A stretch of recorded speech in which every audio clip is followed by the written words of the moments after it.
ನನಗೆ ಬೇಗನೆ ಮದುವೆಯಾಗಿತ್ತು. ಆದರೆ ಊರಲೆಲ್ಲ ಸಾಲ ಮಾಡಿದ್ದ ನನ್ನ ಯಜಮಾನರು ಊರು ಬಿಟ್ಟು ಓಡಿ ಹೋದ ಕಾರಣ ನಾನು ಒಬ್ಬಂಟಿಯಾಗಿ ಜೀವನವನ್ನು ನಡೆಸುತ್ತಿದ್ದೆ.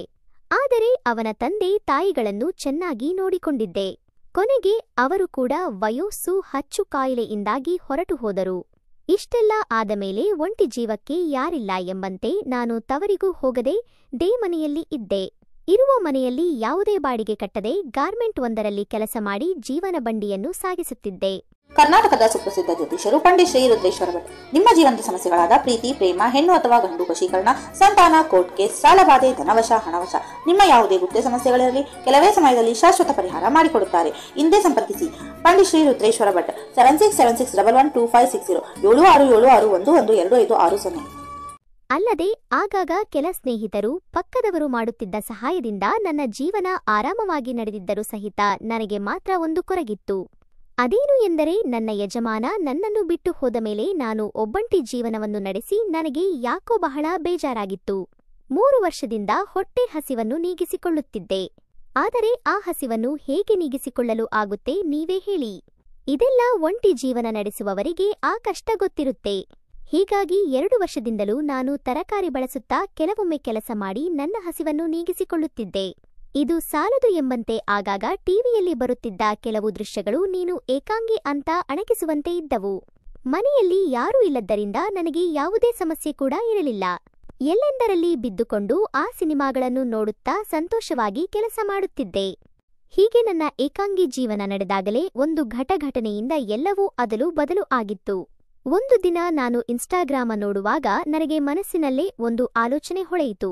ನಾನು ಯಾಕೆ ಯಾರಿಗಾದರೂ ಈ ಬಗ್ಗೆ ಕೇಳಬಾರದು? ನನ್ನ ಗಾರ್ಮೆಂಟ್ನಲ್ಲಿ ಕೆಲಸ ಮಾಡುವ ಮುನೀಶ್ ಇದ್ದಾನೆ, ಅವನಿಗೂ ಯಾರಿಲ್ಲ. ಅವಳ ಮನೆಯಾಗಿ ತೀರಿ ಹೋಗಿದ್ದಾಳೆ. ಅವನು ಕೂಡ ಒಬ್ಬಂಟಿ.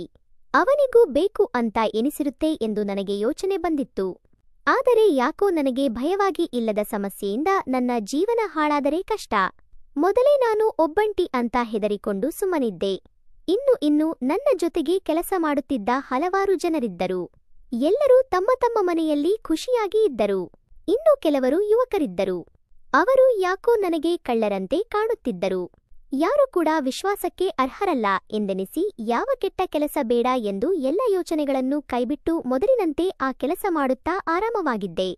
ಎಲ್ಲರಿಗೂ ಇರುವಂತೆ ನನಗೂ ಹಲವಾರು ಯೋಚನೆಗಳೂ ಇದ್ದವು. ಆದರೆ ಏನು ಮಾಡೋದು, ಎಲ್ಲವೂ ಸಾಧ್ಯವಾಗುವುದಿಲ್ಲ. ಯಾರಿಗೂ ಈ ಬಗ್ಗೆ ಹೇಳುವಂತಿರಲಿಲ್ಲ. ನೀವೇ ಹೇಳಿ, ಪ್ರತಿದಿನ ಇದೇ ತರಹವಾದರೆ ಜೀವನ ಹೇಗೆ ಇರುತ್ತೆ? ಹೀಗಾಗಿ ನಾನು ಮನೆಯಲ್ಲಿ ಬೇರೆ ಬೇರೆ ತರಹದ ತರಕಾರಿಯನ್ನು ಉಪಯೋಗಿಸಿ ಹಸಿವನ್ನು ನೀಗಿಸಿಕೊಳ್ಳಲು ಪ್ರಯತ್ನಪಡುತ್ತಿದ್ದೆ. ಆದರೆ ಇದೆಲ್ಲ ಹೇಳೋಕೆ ಮಾತ್ರ ಚಂದ, ಆದರೆ ನಿಜವಾಗಿ ಕೆಲಸವೇ ಬೇರೆ ಇರುತ್ತೆ. ಇನ್ನು ನನ್ನ ಕಷ್ಟದ ಬಗ್ಗೆ ಯಾರಿಗೂ ಹೇಳುವಂತೆ ಇರಲಿಲ್ಲ.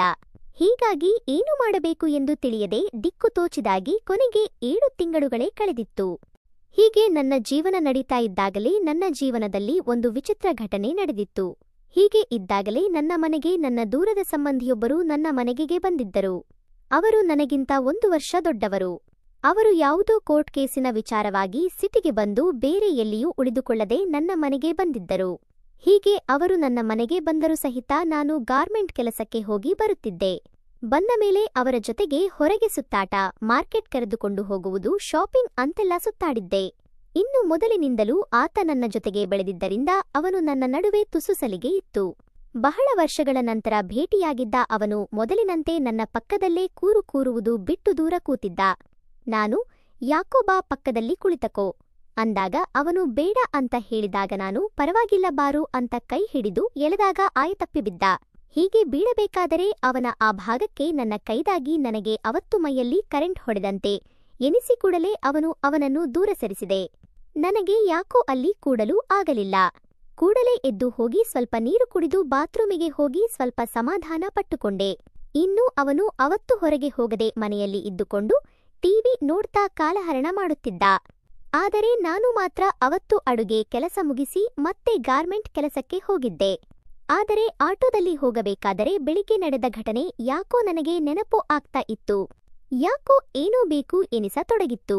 ಕಷ್ಟಪಟ್ಟು ಕೊನೆಗೆ ಗಾರ್ಮೆಂಟ್ಗೆ ಹೋದಾಗ ಅಲ್ಲಿ ಕೆಲಸ ಮಾಡಲು ಆಗದೆ ಮಾಲೀಕರಿಂದ ಬಾಯಿ ಅರ್ಧ ದಿನ ರಜೆ ಹಾಕಿ ಮನೆಗೆ ಬಂದಿದ್ದೆ. ಏಕೆಂದರೆ ನನಗೆ ಅವತ್ತು ಕೆಲಸ ಮಾಡುವ ಮನಸ್ಸೇ ಇರಲಿಲ್ಲ. ನೇರವಾಗಿ ಮನೆಗೆ ಬಂದಾಗ ಮಧ್ಯಾಹ್ನ 2 ಗಂಟೆ ಆಗಿತ್ತು. ಇವನು ಮನೆಯಲ್ಲಿ ಇರಲಿಲ್ಲ. ಮನೆಯೆಲ್ಲ ಹುಡುಕಿದಾಗ ಅವನು ಇರಲಿಲ್ಲ. ಫೋನ್ ಮಾಡಿದರೆ ಫೋನಲ್ಲಿ ಸಿಗಲಿಲ್ಲ. ಎಲ್ಲಿಯಾದರೂ ಹೊರಗೆ ಹೋಗಿರಬೇಕು ಅಂತ ಸುಮ್ಮನಾದೆ. ಆಗ ಇದೇ ಸರಿಯಾದ ಸಮಯ ಎಂದು ಬೀಗ ಹಾಕಿ ನನ್ನ ಮೊಬೈಲ್ನಲ್ಲಿ ಆ ಸಿನಿಮಾ ನೋಡುತ್ತಾ ಆ ಕೆಲಸ ಮಾಡಿ ಮುಗಿಸಿದ್ದೆ. ಅದೇ ಹೊತ್ತಿಗೆ ಇನ್ನೇನು ಮೊಬೈಲ್ ಕೆಳಗೆ ಇಡಬೇಕು ಎಂದು ನೋಡುವಾಗಲೇ ಅವನು ಬಾಗಿಲ ಮರೆಯಲ್ಲಿ ನಿಂತಿದ್ದನ್ನು ಕಂಡು ನನಗೆ ಗಾಬರಿಯಾಗಿತ್ತು.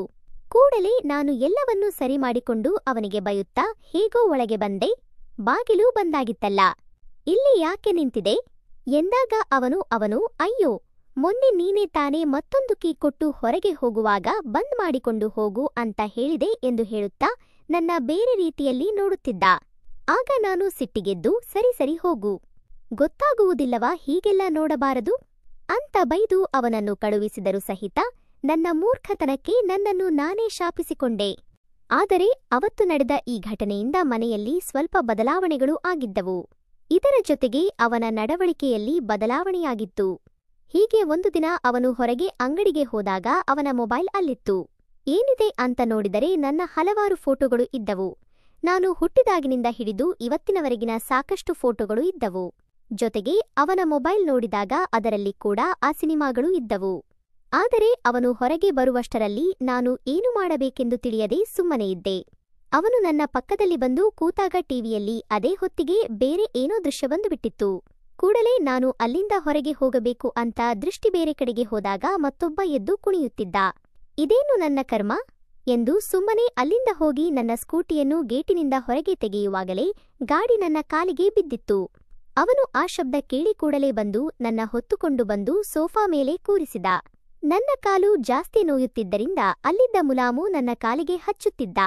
ಆಗ ನಾನು ನಿಧಾನ ತುಂಬಾ ನೋವಾಗುತ್ತಿದೆ, ದಯವಿಟ್ಟು ನಿಧಾನವಾಗಿ ಮುಲಾಮು ಹಚ್ಚು ಎಂದಾಗ ಅವನು ಯಾಕೋ ಬೆವರುತ್ತಿದ್ದ. ಅವನು ಕಾಲು ನೋಡದೆ ಬೇರೆ ಕಡೆಗೆ ನೋಡಲು ಯತ್ನಿಸುತ್ತಿದ್ದ. ಅವನು ಏಕೆ ಹೀಗೆ ಮಾಡ್ತಾ ಇದ್ದಾನೆ ಅಂತ ನನಗೆ ಗೊತ್ತಾಗದೆ ಗೊಂದಲದಲ್ಲಿದ್ದೆ. ನನ್ನ ಮನಸ್ಸಿನಲ್ಲಿದ್ದ ಸಾವಿರಾರು ಪ್ರಶ್ನೆಗಳಿಗೆ ಉತ್ತರವೇ ಇರಲಿಲ್ಲ. ಕೊನೆಗೆ ಏನು ಮಾಡಬೇಕೆಂದು ಗೊತ್ತುತ್ತಾಗಿದೆ. ಗೊಂದಲದಲ್ಲಿಯೇ ಅವತ್ತು ಸೋಫಾ ಮೇಲೆ ಆ ಕೆಲಸ ಮಾಡಿದೆ.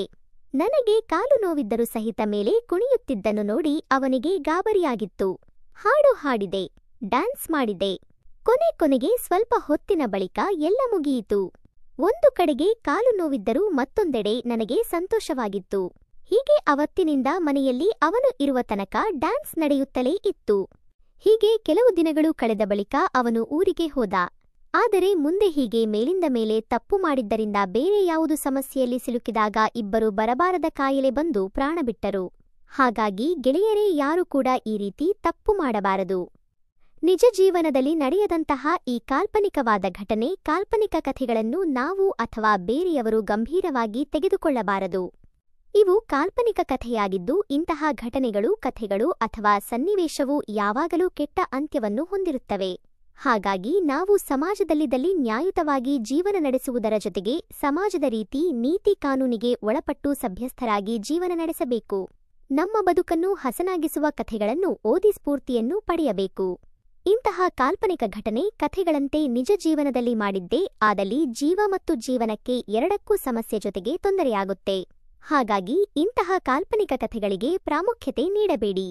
ಅಲ್ಲದೆ ಎಂದಿಗೂ ಯಾವ ತಪ್ಪುಗಳನ್ನು ಮಾಡದಂತೆ, ತಪ್ಪುಗಳು ನಡೆಯದಂತೆ ಎಚ್ಚರಿಕೆ ವಹಿಸಬೇಕು. ಇದು ಕೇವಲ ಕಥೆ. ನಿಜ ಜೀವನದಲ್ಲಿ ನಾವು ಸದಾ ಸತ್ಯ ಮಾರ್ಗದಲ್ಲಿ ನಡೆಯಬೇಕು. ತಪ್ಪು ಕೆಲಸಗಳಿಂದ ದೂರವಿರೋಣ.